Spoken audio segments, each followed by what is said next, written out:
Seamos bienvenidos a otro lunes de Seamos Derechos y Humanos. Qué bueno que nos acompañan, ¿verdad, Dianita? Así y es. es un gusto estar aquí, ¿verdad? Bueno, siempre lo ha sido, pero uno lo disfruta mucho. Así es, siempre es bonito estar de vuelta aquí y platicar con ustedes. Y que sean temas de interés, ¿no? Que nos afectan a todos.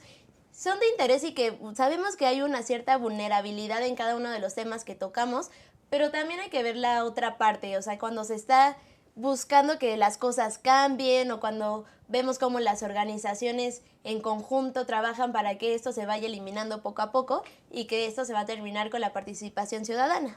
Así es, justamente es muy importante, si bien por un lado reconocer los desafíos a los que nos enfrentamos todos en la actualidad, también... Y que son bastantes. Que son bastantes, ¿no? Pero también por el otro lado lo que se está haciendo, ¿no? Desde la sociedad civil para pues combatirlos, para hacer frente a estos. Entonces... Y uno de los ejemplos somos nosotras dos que nos ponemos aquí todos los lunes a hablar y exponer todos estos temas. Y justamente hoy vamos a hablar sobre el derecho a la salud. Así es, un derecho muy importante y que impacta de una u otra forma a todas las poblaciones, ¿no? Independientemente del sector al que pertenezcas, siempre es muy importante. Efectivamente, el derecho a la salud se encuentra en el artículo 4 de la Constitución mexicana y además es reconocido por la Organización Mundial de la Salud y que a la vez se va a ver establecido en la Declaración Universal de los Derechos Humanos, tanto de los niños como el de los adultos. Así es un derecho, como todos sabemos, que el Estado tiene obligación de proveerte, así como otros, así como el que hablábamos la semana pasada.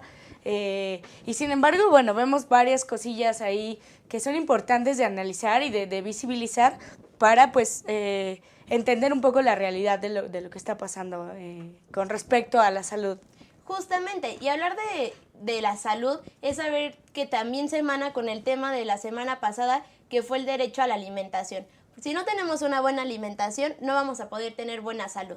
Así es, indudablemente, si no tienes si tu cuerpo no tiene los nutrientes necesarios, pues tus defensas obviamente bajan y eres mucho más vulnerable a sufrir diferentes padecimientos, ¿no? Y uno de esos, como lo mencionamos, bueno, pues va desde la desnutrición hasta la obesidad, la diabetes y otra, ¿no? Entonces, indudablemente están estrechamente ligados.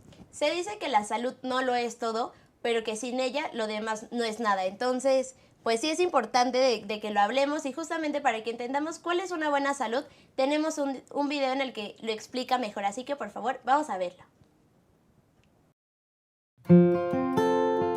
¿Qué es la salud? La salud es mucho más que un concepto. Es el aspecto más importante de toda persona, pues de ella depende que pueda desarrollarse adecuadamente o no en cualquier medio. Salud.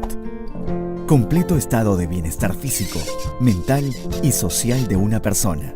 Esta figura se asemeja a la de un triángulo, con sus tres lados iguales, equilibrados, en perfecta armonía, en donde si uno de los lados se rompe, hace que nuestra salud se ponga en riesgo. Y esta puede ponerse en riesgo por diversos factores como el ambiente, los comportamientos y los estilos de vida que llevamos, entre otros.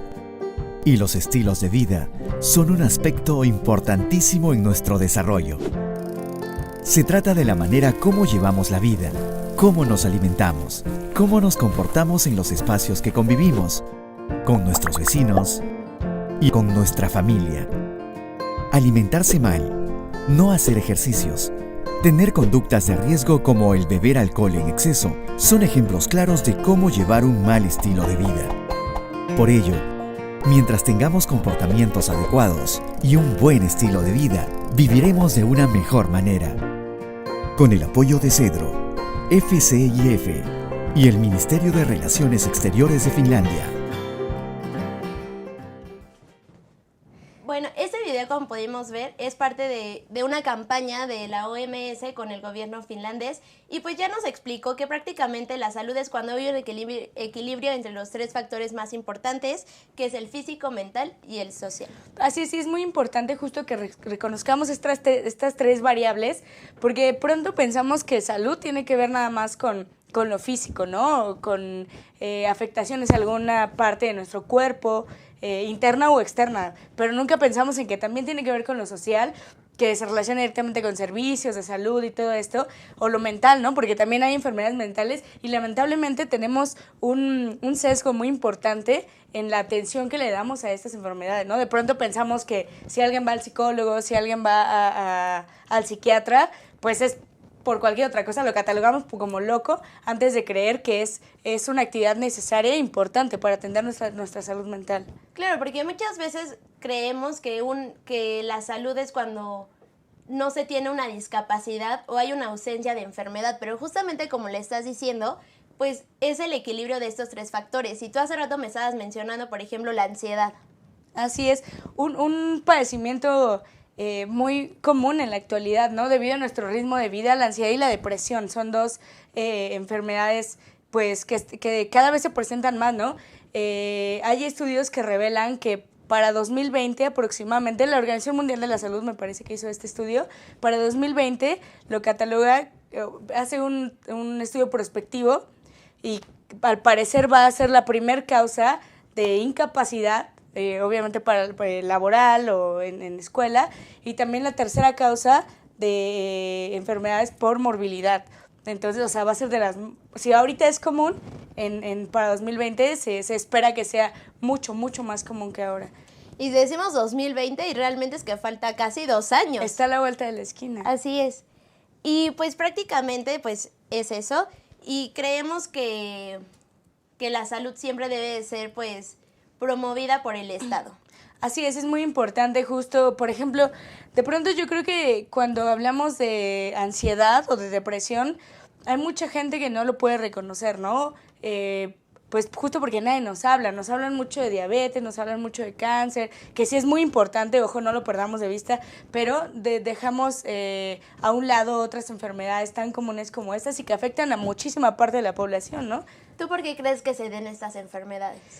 Pues yo leía que la depresión se da sobre todo por un trastorno psicológico, o sea, no hay como un determinante específico, pero en el caso de la ansiedad sí es sobre todo, por ejemplo, si consumimos mucho alcohol, fumamos o cualquier otro tipo de droga, sí tiende a afectar como alguna parte de nuestro cerebro. Obviamente nosotros no tenemos esos conocimientos más técnicos y es lo que provoca la ansiedad, ¿no? Y sí hay que diferenciarla. Ansiedad es como un sentimiento de temor y de alerta, y depresión es un sentimiento de tristeza,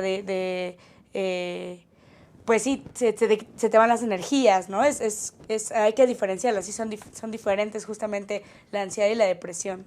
Pero yo creo que este tipo de enfermedades también se da mucho por el tipo de vida y de rutina que llevamos diariamente. O sea, realmente es que, por ejemplo, en las grandes ciudades se tiene un estrés continuo. O sea, he escuchado que hasta la gente dice que duerme como rápido, ¿no? ¿Cómo vas a dormir rápido? O sea, porque ya estás como una rutina muy acelerada y realmente dejas de lado muchísimas cosas. A lo mejor te preocupas más por lo económico, por tus aspiraciones y todo eso, que se deja de lado a lo mejor el esparcimiento y este tipo de cosas, y solo hay preocupación, estrés, y eso es lo que te va a llevar a que te vengas hacia abajo. Claro, y a desarrollar otro tipo de enfermedades, ¿no? Y sí, justamente tiene que ver con el ritmo tan acelerado de vida que tenemos ahorita y que no nos damos tiempo para pasar un momento con nosotros mismos, ¿no? O para relajarnos, para dispersar. O con nuestra familia, con nuestros amigos, o sea, nos preocupamos solo por el existir. Así es, y claro, por cumplir con nuestra rutina bien marcada todo el tiempo. Entonces, hay que pensarlo. A mí me gustaría preguntarte cómo ves el sistema de salud en México. Uy, es una pregunta interesante porque... El sistema público. Claro, si bien, pues como mencionábamos al inicio, la salud es un derecho que el Estado tiene la obligación de proveerte, pues en México vemos que es muy deficiente, ¿no? Desde el presupuesto que se le asigna para 2014... el presupuesto que se le designaba al sector salud era el 6.2% del PIB per cápita, del PIB nacional. Del PIB. Del ya PIB me nacional. ya molesta. Del PIB. Lo que equivale aproximadamente a 1.2 billones de pesos. Y que Sin cuántos embargo, mexicanos somos. Claro, pero además, o sea, es muy poco comparado a lo que se le asigna a otros sectores, pero además, viendo a los países que forman parte de la OCDE, el promedio está en 9.8, entonces estamos muy por debajo. Y justamente tenemos una gráfica donde se muestran las carencias que se ha tenido en los diferentes estados por no tener el acceso a los servicios de salud. Podemos ver que en el 2008, justamente cuando estuvimos en la crisis, la carencia era muchísimo más alta, y ya como para entrados a los 2012, 2014, ha ido disminuyendo, pero que todavía existe. Y la mayor carencia siempre se encuentra en los estados que son más pobres, como puede ser Oaxaca, Guerrero, y que vimos que Chiapas también, que vimos la semana pasada también, que se vean afectados en la mala alimentación.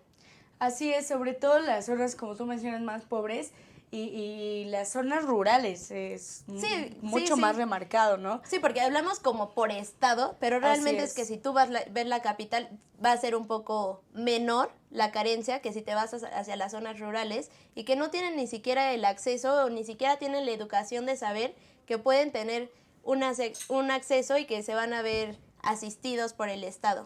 Claro, por un lado justamente vemos esta poca educación para cuidar nuestra salud, pero por el otro, la ausencia totalmente de un servicio pues digno, ¿no? Completo. O sea, si tú vas a algunas zonas rurales del país, a mí me ha tocado estar en algunos lugares de Oaxaca, y de pronto llegas y no hay medicamentos suficientes, solo hay un médico, entonces pues la atención obviamente se ve sesgada, solo hay un hospital en una región grande, ¿no? Entonces vemos el tiempo de espera también, y eso aquí lo vemos, ¿no? Sí, o sea, escuchas a la gente que va al Hospital General y las citas se las dan para tiempos muy largos, ¿no? Sí, de hasta 2-4 meses posteriores, y que no sabes si ese tiempo va a ser pues muy valioso, determinante justamente, sí, para que se pueda curar la enfermedad o los padecimientos que se tienen.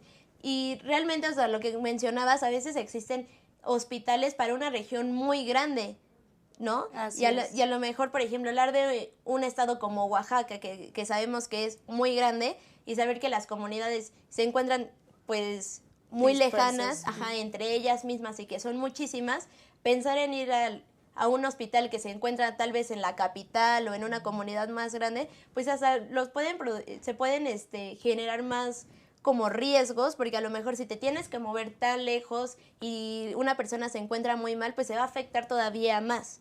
Claro, y se le agregan otras cosas, ¿no? Como la falta de infraestructura carretera en algunos lugares, transporte, entonces... Sí, o sea, porque también es eso, o sea, también que hemos conocido Oaxaca y que hemos ido a las comunidades y hemos estado ahí, sabes que tienes que llegar de forma privada, o sea, no va a haber un transporte público que te vaya y te traiga o lo que sea, sino si no se cuenta con el transporte, pues y esa persona tampoco tiene como las facilidades, pues cómo va a llegar, ¿no? Así si hablábamos en programas anteriores de que iban a la escuela y se tardaban hasta 2 horas, puede ser lo mismo con los hospitales. Pero ¿y cómo lo haces estando enfermo, no? Es mucho más difícil. O sea, si tienes una incapacidad física o inclusive mental, pues ¿cómo logras llegar pues a un hospital que tenga además todo lo necesario, todo lo que requieres para ser atendido estando en esas condiciones, ¿no? Es mucho más difícil. Entonces, sí vemos que hay una gran carencia, nos quedan a deber muchísimo en cuanto a servicios de salud. Efectivamente, y sí atribuimos este derecho al Estado, pero también hay que saber discernir que no todo es su culpa o que... Claro, porque sabemos que la salud también se va a ver afectada por factores como pueden ser los biológicos, si es una enfermedad genética y se ha ido heredando, o por factores socioeconómicos. Sí, justamente de pronto hay cuestiones que desbordan al Estado, ¿no? No podríamos culparlo justamente como el único responsable de esta situación. Sin embargo, yo creo, me gustaría poner énfasis en la elaboración de la política en México para la atención a la salud, ¿no? Me parece que va muy, o ha ido, ahorita ya veo otras cosas, pero ha ido muy dirigida a... sobre todo a la atención, ¿no? Bueno, ya lo tienes, ¿qué hacemos? Pero valdría la pena también trabajar en la prevención, justamente porque si en general hay un descuido sobre este tema por parte de la población, con nuestros hábitos alimenticios, con nuestras prácticas cotidianas, etcétera, que nos afectan o vulneran nuestra salud.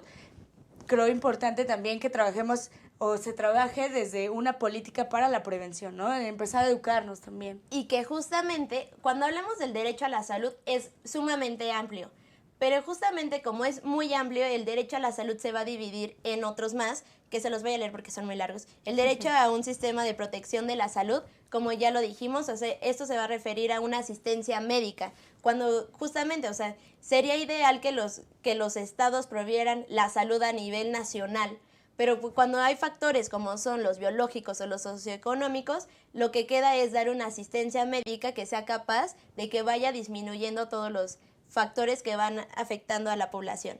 Después, como lo mencionabas tú, el derecho a la prevención y a tratamientos preventivos para luchar contra la propagación de enfermedades, el derecho al acceso a los medicamentos esenciales, que ya vimos que a veces hay una lista de espera infinita y que te pueden tardar meses y meses y que no la van a poder tener. Y que si tú lo necesitas comprar es muy caro también. Es muy caro.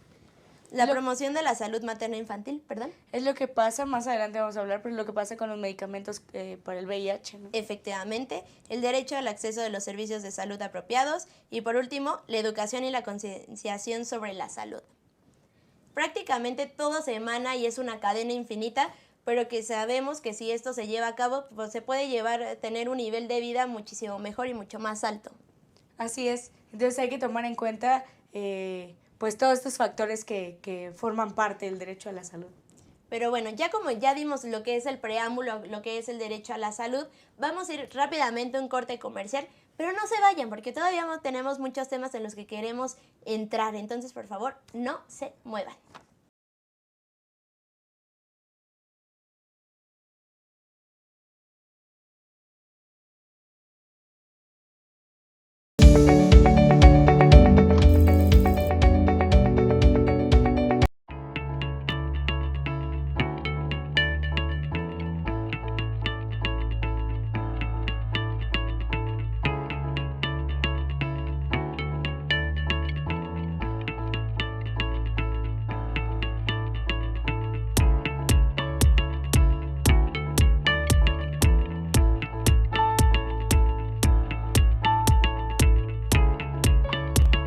Estamos seguros que construyendo a través de la gente podremos trabajar y sobre todo contribuir en los resultados de su negocio.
Rosso Fragola.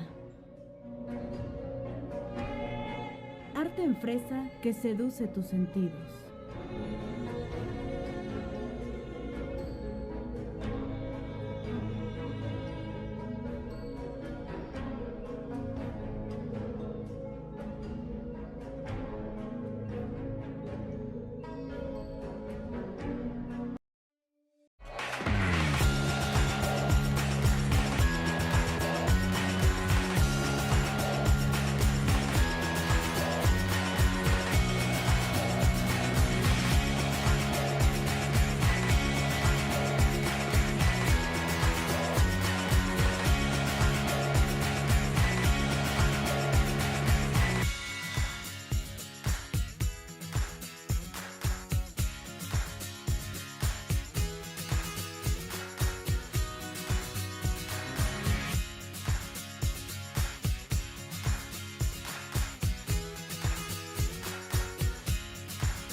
Cuando la vida te pone a sudar, hidrata la vida. Electrolit, científicamente hidratante.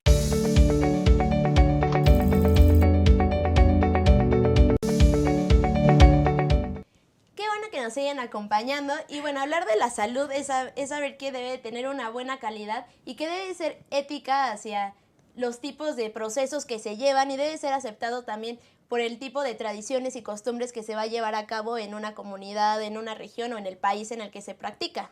Así es, entonces a todo lo que ya veíamos también se le suma la labor y el compromiso que tienen como médicos y también es justamente las prácticas culturales que hay en diferentes asentamientos. Las deben de respetar, pero no deben discriminar a las personas por ser de otra religión o de tipo de costumbres, Así es. culturas y todo eso. Claro, Solo hay se que debe- reconocerlas. Exactamente, debe haber una tolerancia y un respeto como en todas las cosas que hay en esta vida. Así es muy importante. Pero además, sumado a lo que hablábamos hace un momento de la prevención y de la importancia que hay empezar a tomar cartas en el asunto, un sector muy importante para comenzar, pues es el de los niños, ¿no? Claro. O sea, ellos apenas van formándose y si desde pequeños te creas el hábito y reconoces la importancia que hay, por ejemplo, lo que hablábamos cuando hablamos del cáncer de mama, ¿no? De la importancia de autoexplorarse y así desde pequeños que tengas conciencia de que hay problemas que te pueden afectar, pues justo se va a crear una generación de adultos mucho más responsables, se pueden reducir las tasas de mortalidad por algunas enfermedades y se puede ir heredando, ¿no? Entonces, Sí, o sea, pero también hablar del derecho a la salud de los niños es hablar de que es un grupo que se encuentra en vulnerabilidad. O sea, como niños se deben tener tanto derechos como obligaciones y esos derechos que deben ser asistidos completamente es la asistencia médica. así es, para todos, pero en especial justamente para los niños que son Sí, mucho porque más- apenas se van formando y apenas van generando lo que es la base y el sustento de lo que va a ser su vida futura. Si desde un principio no se encuentran asistidos, sabemos que puede generar y que se puede desencadenar en diferentes problemas de salud y que al final, cuando sean mayores, lo pueden seguir arrastrando y van a tener un menor desarrollo y los puede incluso incapacitar para sus actividades principales. Justamente eso tiene relación con lo que comentábamos de la alimentación en los niños, ¿no? Si ellos no tienen una alimentación adecuada los primeros años de vida, pues prácticamente están sentenciados, pero lo mismo pasa con otras enfermedades, ¿no? Los primeros 5 años de los niños son determinantes para el desarrollo de sus facultades, ¿no? Físicas, mentales, entonces sí es muy importante poner el dedo sobre este periodo de edad, ¿no? Obviamente sin descuidar lo demás, pero especialmente aquí, que es donde ellos toman como las fuerzas para lo que sigue de vida, ¿no? Efectivamente, y una de las principales campañas o sistemas y procesos que se han hecho para que justamente que ellos son como la base de la sociedad o de las generaciones futuras ha sido lo que son las vacunas. Las vacunas son de muy bajo costo, pero a la vez pueden tener un impacto muy grande. Si se colocan en el tiempo y a la edad específica, puede reducir los niveles de enfermedades muchísimo e incluso eliminarlas de un país por completo. Así es, tal es el caso de la polio, ¿no? Me parece. Justamente que todos tenemos aquí nuestra marquita. Sí, todos nos reconocemos, los mexicanos. Y sí, es muy importante porque justamente si las defensas de los niños en los primeros años son muy bajas, pues tener este refuerzo nos permite evitar que esa enfermedad pues los vulnere, los ataque y pues reduzca sus capacidades, ¿no? Reduzca su fuerza física también, haga frágil sus huesos, entre otras cosas. Entonces sí, es muy importante. Si bien hay un sector que critica a algunas vacunas porque las interpretan de diversas formas, pues es importante reconocer también la importancia que al menos en este periodo de tiempo, en estos primeros años de vida, pues son determinantes, ¿no? Y aquí hay obligación de dos partes. Está la obligación del Estado, que es proveer las vacunas necesarias para los niños, y también la de los padres o tutores de llevarlos y de cumplir con esa cartilla de vacunación para que las cosas no se sigan propagando y pues sea un tipo de prevención como ya lo habíamos mencionado anteriormente. Así es muy importante porque de pronto no hay un control adecuado por parte de los padres de familia, a pesar de que hayan campañas o no. Entonces, si uno de estas dos partes que tú mencionas falla o no le da la Todos importancia somos un equipo que muy tiene, grande. así es, pues entonces al final los afectados van a ser ellos, ¿no? Que pues vienen al mundo sin deberla ni temerla. Exactamente, esa frase la repites mucho, amiga. ¿Sí? Sí, pero bueno, ya la hemos aprendido. Y también como método de prevención está la higiene. Y los niños lo van a aprender de las personas que tienen enfrente, como otra vez son los padres o tutores, o la educación que pueden llegar a tener en las escuelas, que se les enseñe cómo deben tener una muy buena higiene y una buena alimentación. Así es importante en nuestras prácticas cotidianas, ¿no? Desde Lavar las frutas y verduras, lavarte las los manos, dientes, los claro. dientes, nuestra ropa, ¿no? De pronto, por ejemplo, las sábanas, y esto es muy común de pronto que se olviden, pero en realidad son una fuente de bacterias, ¿no? Entonces es importante desde ahí, y pues en prácticamente todas nuestras prácticas cotidianas es en donde vamos fortaleciendo estos hábitos de higiene, ¿no? Y de responsabilidad con nosotros mismos. Ajá, y cuando estamos hablando del derecho a la salud de los niños es también importante diferenciar que debe ser específica para cada etapa de la vida de los niños, porque obviamente la asistencia médica que va a necesitar un recién nacido o un bebé no va a ser la misma de un niño un poco más grande, adolescente, porque por ejemplo, o sea, los bebés van a necesitar los cuidados, por ejemplo, los de las vacunas, que puedan erradicar enfermedades infecciosas, todo esto, a lo de los adolescentes y pubertos, que puede ser más a temas de prevención de salud sexual, drogas, alcohol.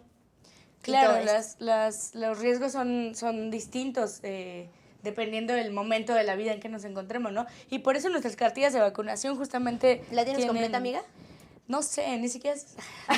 La verdad es que no sé en dónde esté. Eso se llama pequeña. Doble moral, amigos.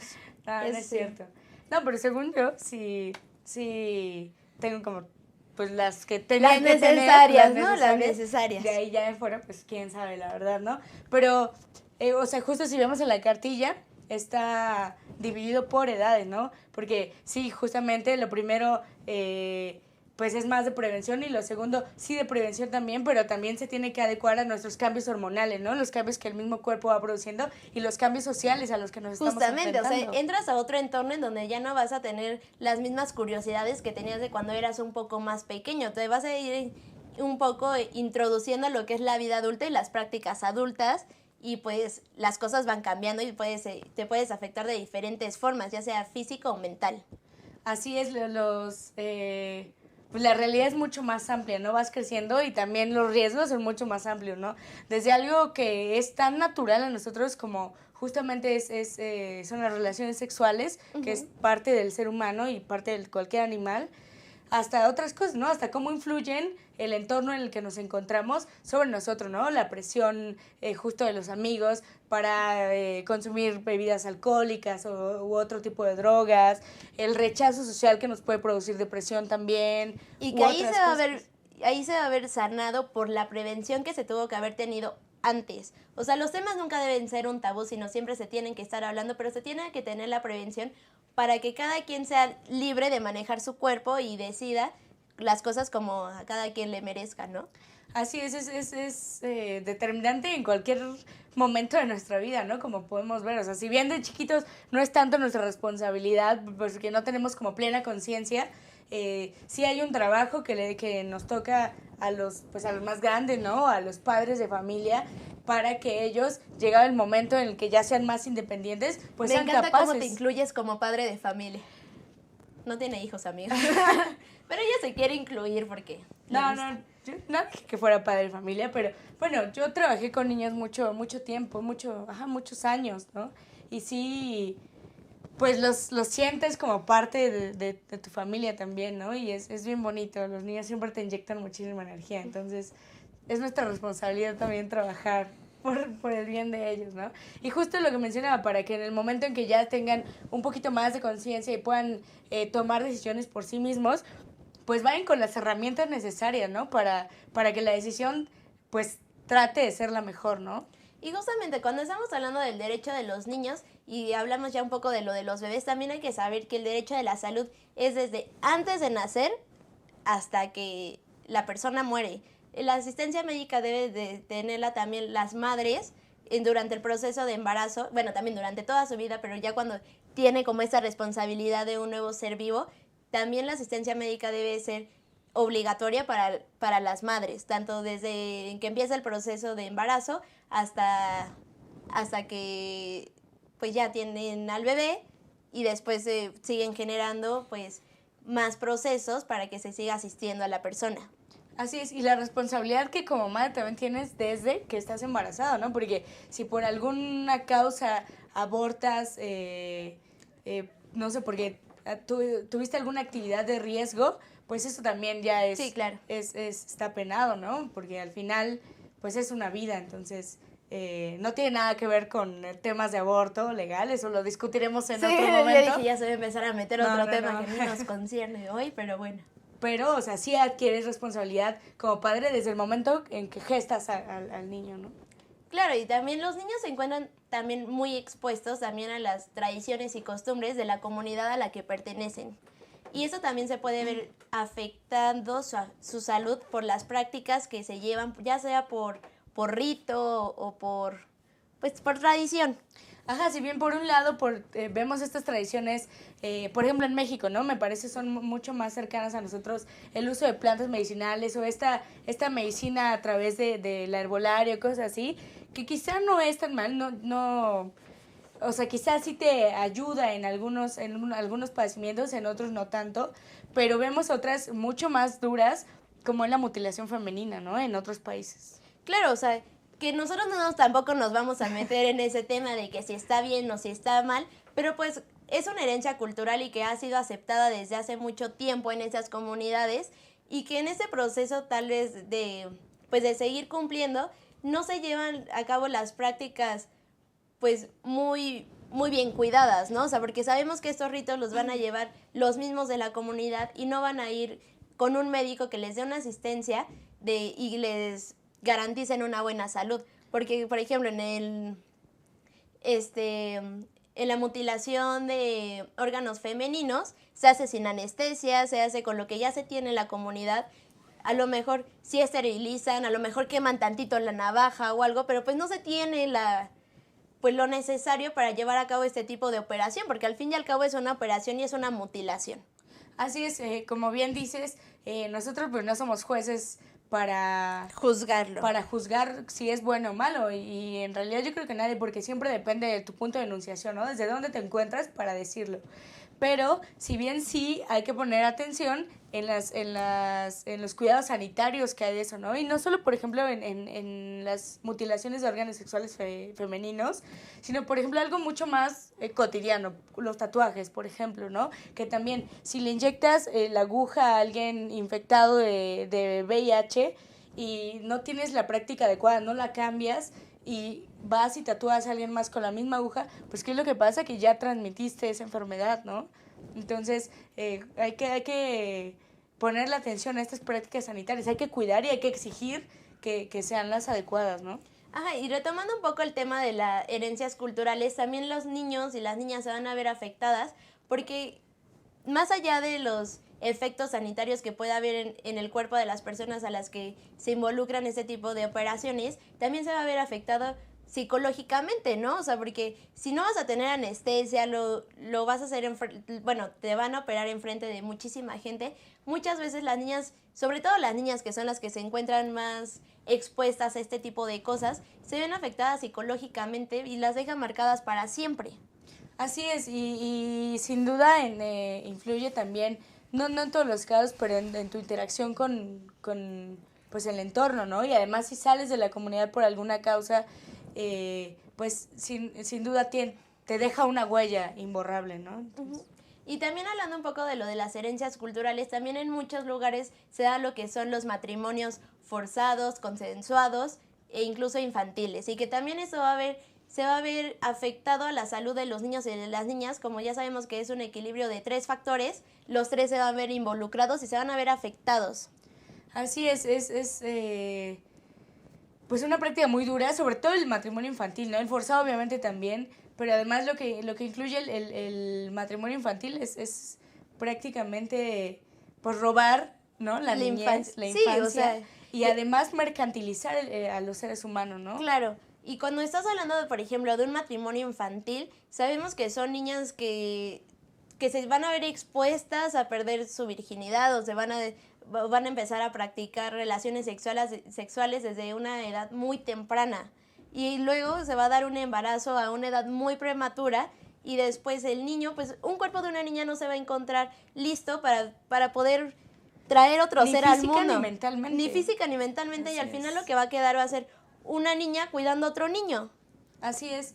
Y además la presión social que todo esto te genera, entonces justo lo que mencionabas, ¿no? Es un equilibrio, afecta a los tres factores que ya mencionábamos, ¿no? El social, el mental y el psicológico, el físico. Entonces, pues es bastante... Es para quedarnos para sentarnos un rato, reflexionar y pensar qué es lo bueno para las generaciones futuras, ¿sí o no, Diana? Así es.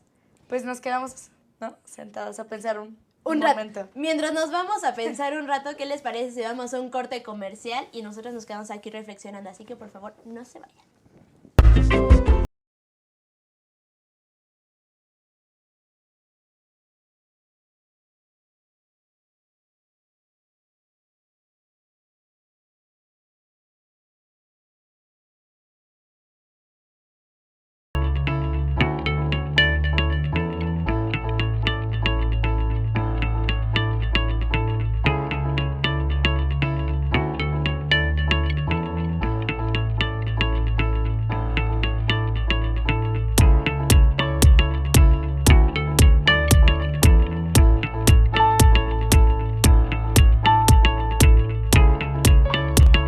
Estamos seguros que construyendo a través de la gente podremos trabajar y sobre todo contribuir en los resultados de su negocio.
Rosso Fragola. Arte en fresa que seduce tus sentidos.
Cuando la vida te pone a sudar, hidrata la vida.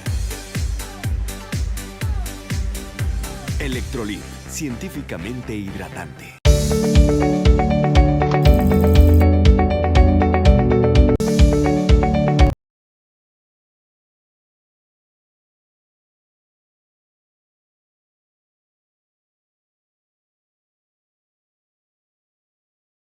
acompañando y ahora queremos dar hincapié a lo que es un tema que ha llamado a la humanidad muchísimo tiempo. Sabemos que en los últimos años la enfermedad más devastadora a la que se ha enfrentado pues el mundo ha sido el VIH y posteriormente SIDA, y que ha matado a cerca de 60 millones de personas alrededor de todo el mundo, sobre todo en África subsahariana. Y para entender un poco más este tema tenemos un video que lo explica mejor. Y por favor, ¿qué les parece si vamos a verlo?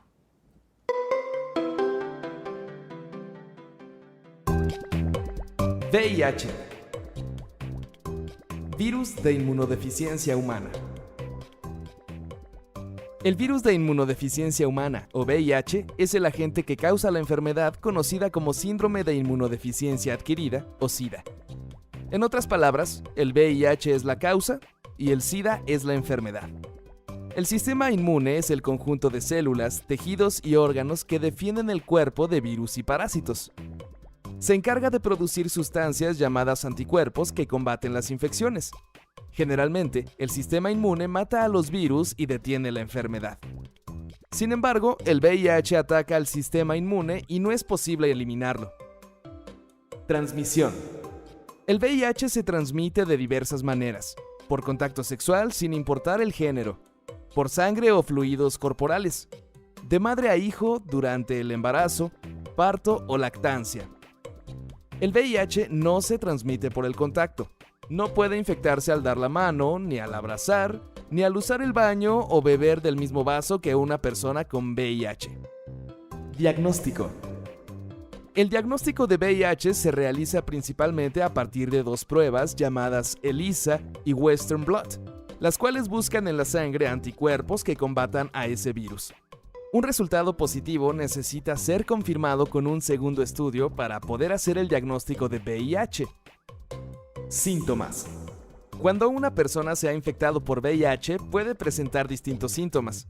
En la etapa inicial, generalmente ocurren de semanas a meses después de adquirir el virus. Los síntomas pueden ser fiebre, dolor de garganta, muscular y de articulaciones, inflamación de ganglios linfáticos, es decir, pequeñas bolitas debajo de la piel, en el cuello o en la axila, y salpullido en la cara, cuello y pecho. Estos síntomas pueden confundirse con los de otras enfermedades y generalmente pasan desapercibidos. Más tarde, la enfermedad se manifiesta con dolor abdominal, náuseas, vómito y diarrea, pérdida de peso e infecciones en pulmones, cerebro, ojos y boca. El SIDA es la etapa final de la infección por VIH, en la cual el sistema inmune está tan debilitado que ya no se puede defender contra infecciones. Las llamadas infecciones oportunistas, que normalmente no afectarían a individuos con un sistema inmune sano, y los cánceres, se vuelven más frecuentes y agresivas. Finalmente, puede sobrevenir la muerte. Tratamiento. Actualmente no existe cura para el VIH. El tratamiento disponible para controlar los daños causados por el SIDA son medicamentos llamados antirretrovirales y otros fármacos que actúan a diferentes niveles. Las personas infectadas por VIH también pueden necesitar tratamiento preventivo para evitar las infecciones oportunistas. Prevención.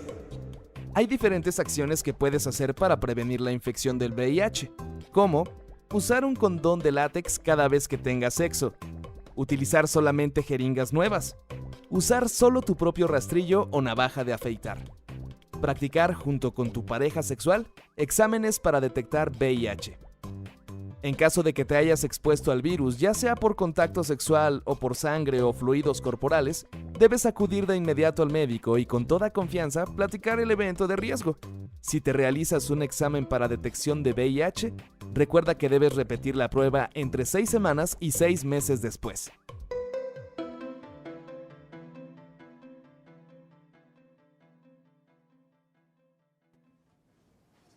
Bueno, como ya nos podemos dar cuenta de qué es realmente el VIH y cómo después va a desencadenar en lo que es el SIDA.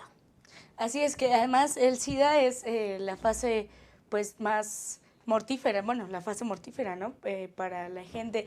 Y como vemos, hay tres etapas, ¿no? La aguda, que es pues el primer momento en que, si bien se pueden presentar algunos síntomas, que es difícil detectarlos porque además vienen normalmente se tiende a confundirlos con síntomas de gripe, por ejemplo, y se presenta entre 2 a 4 semanas después de que lo adquieres. Luego...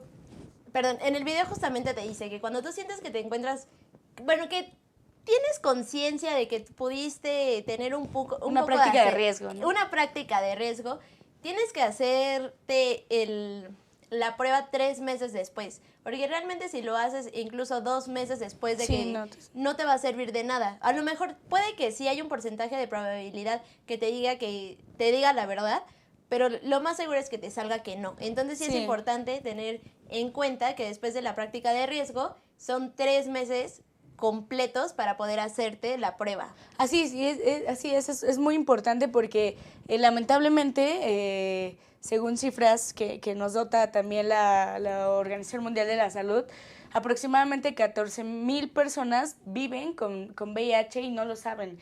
¿Por qué? Porque no se hacen la prueba por miedo, porque creen que a ellos no les va a pasar. Eso porque pasa tienen muchísimo. miedo Siempre a mí no me va a pasar, o solo lo hice con una persona, pero tú no sabes qué hay detrás de solo lo hice con esa persona, ¿no? Sí, ¿Cuántas no personas sabes hay atrás de solo de lo esa hice con persona. esa persona?